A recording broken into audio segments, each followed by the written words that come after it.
Switzerland is known for its order and calm, a nation where peace is part of daily life. But in the summer of 2025, riots erupted in Lausanne, shattering that image. The violence exposed deep tensions over migration, identity, and policing. Switzerland was forced to confront uncomfortable questions beneath its tranquil surface. Next, the single event that set a city alight. Every great fire begins with a single spark. In a city as outwardly serene as Lausanne, few could have predicted how quickly the embers of discontent would ignite. Here, the spark was a stolen scooter, an ordinary object that would trigger extraordinary consequences. A fateful police chase through the quiet, pre-dawn streets set the tragic events in motion. The official police account describes a necessary pursuit. It ended with a crash and the death of a 17-year-old. Marvin M., a teenager of Eritrean descent, lost his life. Almost immediately, his family's private grief was transformed into public fuel.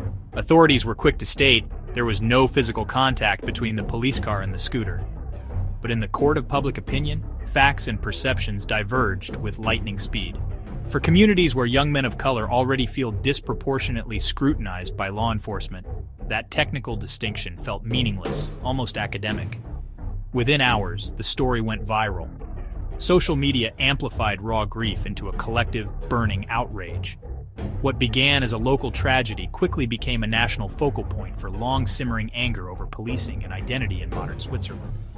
The stolen scooter was now secondary. The central, inescapable fact for many was that another young man of migrant background was dead after an encounter with police. That single event acted as a powerful catalyst. Next, how simmering grievance combusted into full-scale unrest. At the center of the storm was a 17-year-old boy named Marvin M. His death became the catalyst for a mass outpouring of anger and grief, a personal tragedy that quickly ignited a collective firestorm. As often happens, the individual quickly became a symbol. His story, amplified by social media, resonated far beyond Lausanne, tapping into a wellspring of shared experience. Initial reports about his background were conflicting. The flow of information was chaotic, mirroring the confusion and anger building on the streets. Some described him as of Gambian descent, others Congolese. The detail mattered less than what he represented. A generation navigating a complex identity in modern Switzerland.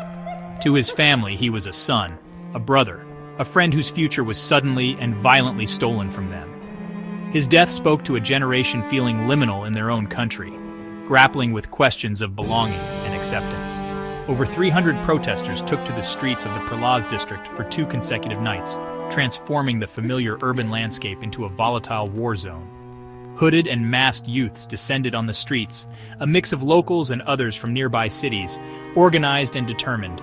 Bins were set ablaze and construction fences were used as barricades. Over the course of the riots, more than 40 vehicles were set on fire, and at least 25 shops and businesses were looted. Dozens of incidents of vandalism were reported, with windows smashed and property defaced. Several cases of arson were confirmed, and police documented at least 12 assaults, including 2 reported stabbings. In total, over 60 properties sustained damage, including public infrastructure and private residences. The cost of damages was estimated at 1.2 million Swiss francs, with insurance claims flooding in after the unrest.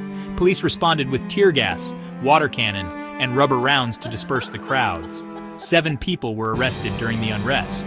Emergency services reported more than 20 calls for medical assistance, and several police officers sustained minor injuries during clashes. These numbers, hundreds protesting, several arrested, reflect the scale and intensity of urban unrest in Lausanne. The fact that some rioters had traveled from nearby cities like Geneva confirmed this was a mobile, networked cohort, not just a local outburst. Social media didn't just report on the events, it organized and amplified the gatherings, turning individual frustration into a synchronized collective force. Sociologists note that such numbers are significant. Mass participation signals deep-rooted grievances that have simmered for years, while arrests highlight the limits of policing as a solution to complex social problems. The riots expressed a shared identity forged in opposition to the authorities and what was perceived as a system of pervasive inequality. Lausanne's streets were briefly turned into a battleground over policing, identity, and the very meaning of belonging in contemporary Switzerland.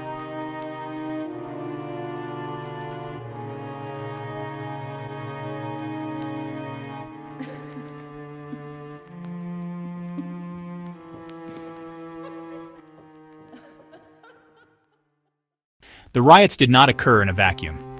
They erupted against a deeply troubled backdrop for the city's police force, which was already facing intense public scrutiny. Just as unrest began, a bombshell report exposed leaked racist and discriminatory messages from a private officer's chat group. The content was shocking, filled with dehumanizing language.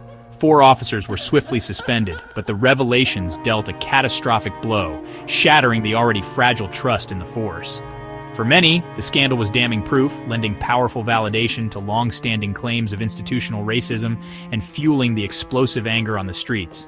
Community leaders and activist groups immediately mobilized, demanding full transparency and genuine accountability, not just for the officers involved, but for police leadership. Caught in the crossfire, municipal officials publicly condemned the destruction while promising a stronger police presence to prevent more nights of rioting. The official response initially emphasized security above all else. More officers, checkpoints, and a clear show of visible deterrence to reclaim the streets. Yet alongside the show of force, there was a tacit admission that policing alone was not the answer, and that long-term solutions required deep community engagement. Restoring order was immediate. Rebuilding trust was more complex. Public debate split. Some demanded law and order, others urged addressing root causes. One side saw the riots as criminal destruction demanding harsh penalties. Another side framed the unrest as a desperate cry for justice and systemic change. For Marvin's family, grief was intimate, then consumed by a public storm. They demanded a transparent probe into the circumstances of the death and the culture of policing. Investigations and inquiries were opened, a necessary but slow route to accountability. The riots exposed a profound social fracture, a test for Swiss leaders. The challenge: bridge divisions without appearing to capitulate to violence. Next, how Lausanne fits into a wider European pattern. The Lausanne riots echoed the French unrest of 2023. Similar triggers, similar grievances. Deaths of young men acted as trigger points in both cases. A cocktail of alienation, unemployment, segregation, and antagonistic policing underpinned unrest. A mobile, networked subculture of dissent made flashpoints contagious. Lausanne's multiculturalism, over 40% foreign-born, makes the social fabric complex. Switzerland stands at a crossroads: denial and stricter policing, or painful reform. The other path demands honest national conversation about integration, policing, and belonging. It means investing in education, social policy, and community policing. Reforms in policing, training, accountability, transparency, must be concrete, not cosmetic. The calm that followed was uneasy. The underlying tensions remain. True restoration requires justice, not simply force, a rebuilding of trust.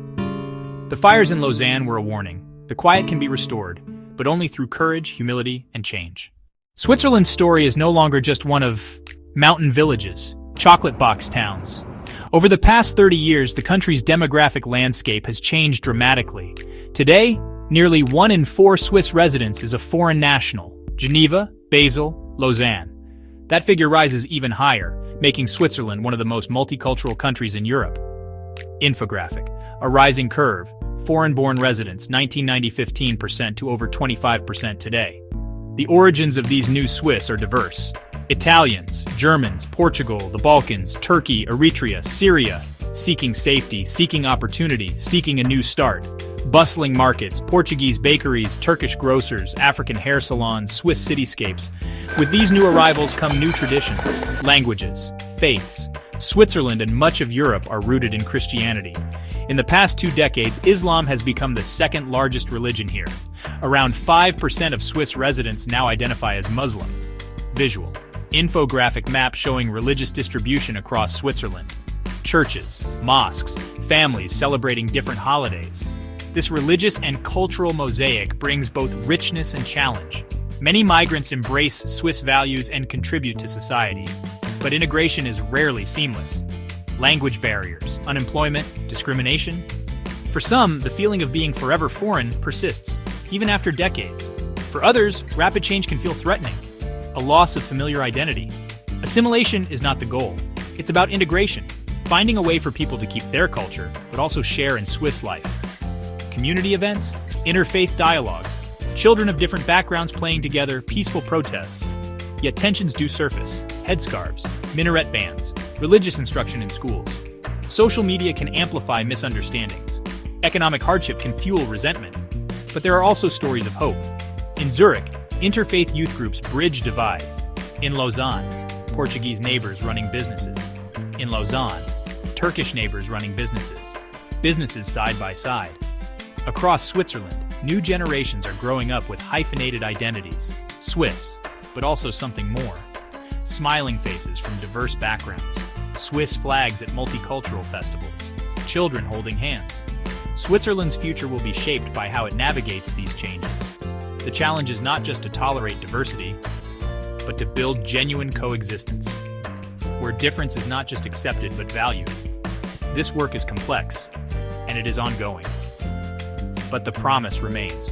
From many stories, one Switzerland can emerge, stronger, more vibrant, and united in its diversity. The future of Switzerland is being written now by all who call it home. Like and subscribe to Smartobrains for more deep dives into Swiss riots, migration, breaking news, politics, sociology, and social policy. Turn on notifications for the latest updates and expert analysis. Comment below with your thoughts on Switzerland's future.